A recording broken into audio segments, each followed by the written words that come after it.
O ataque a Pearl Harbor, em 1941, foi o evento que realmente levou os Estados Unidos a entrar na Segunda Guerra Mundial. Mas, e se esse ataque nunca tivesse acontecido? Como seria a guerra sem o envolvimento deles? Hoje, nós vamos explorar como a ausência dos Estados Unidos teria prolongado o conflito e talvez levado o Brasil a desempenhar um papel estratégico essencial, transformando sua posição global e interna. Vem comigo. Sem os Estados Unidos, os aliados enfrentariam um conflito ainda mais longo e difícil. Nesse cenário, Stalin já enfrenta dificuldades extremas no fronte oriental. As reservas soviéticas são limitadas, e a ausência de suprimentos dos americanos deixa a luta contra a Alemanha ainda mais difícil.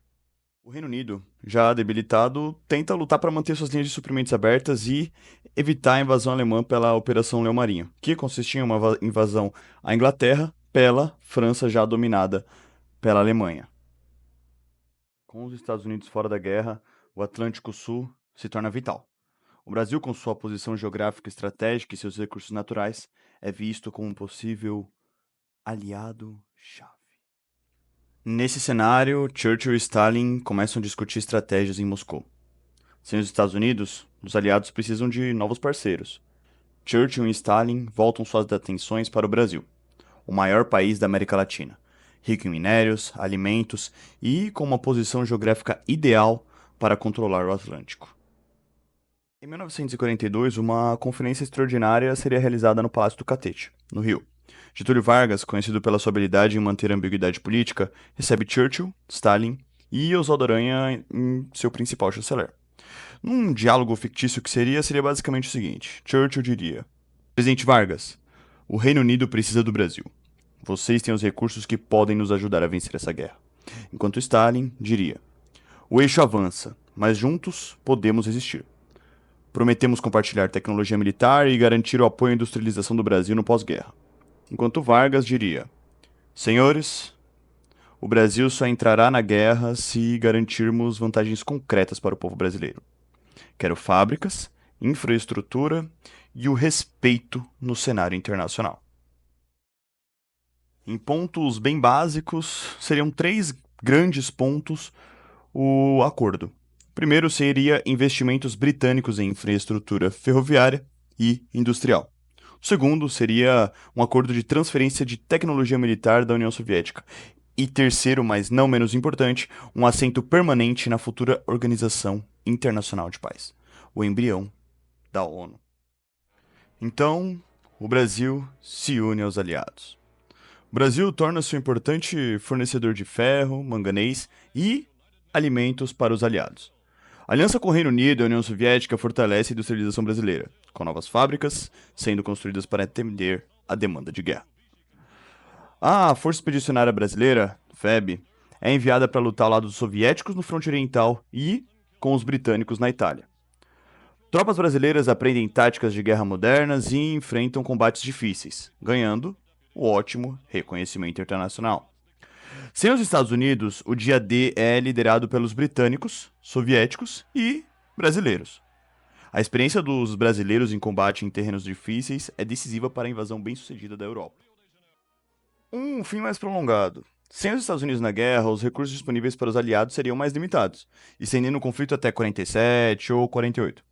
O, entre aspas, dia D seria atrasado ou até substituído por uma invasão combinada de britânicos e soviéticos, com o apoio brasileiro via sul da França ou Itália.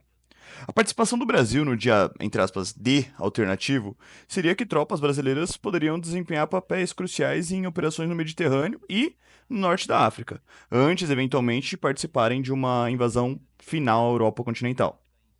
Vargas provavelmente utilizaria essa participação para garantir concessões territoriais ou políticas no pós-guerra, como o assento permanente na ONU. Sem os Estados Unidos, a guerra no Pacífico seria resolvida pela União Soviética, invadindo o Japão a partir do norte, a Manchúria, e pelos britânicos ocupando as ilhas estratégicas. O Japão seria forçado a render-se após uma guerra ainda mais destrutiva.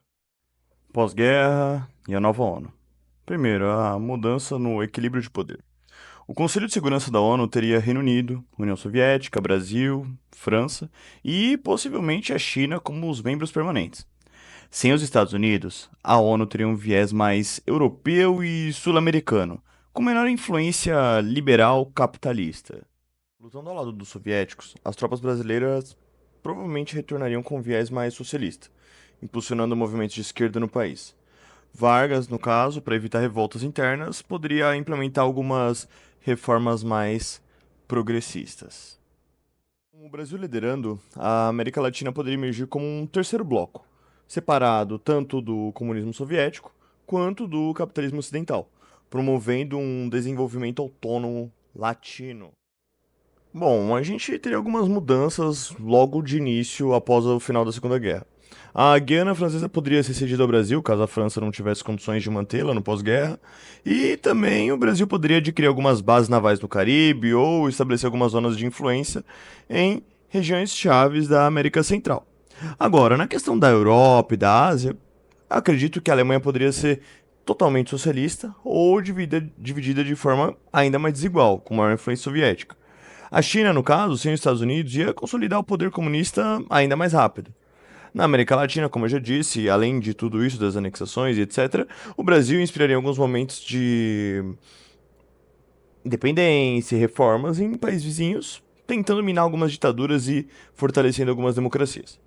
Já na África e no Oriente Médio não ia ser muito diferente que hoje em dia. A ausência americana ia criar um vazio de poder, do qual ia ser disputado entre o Reino Unido e a União Soviética, prolongando alguns conflitos regionais, assim também como foi na vida real.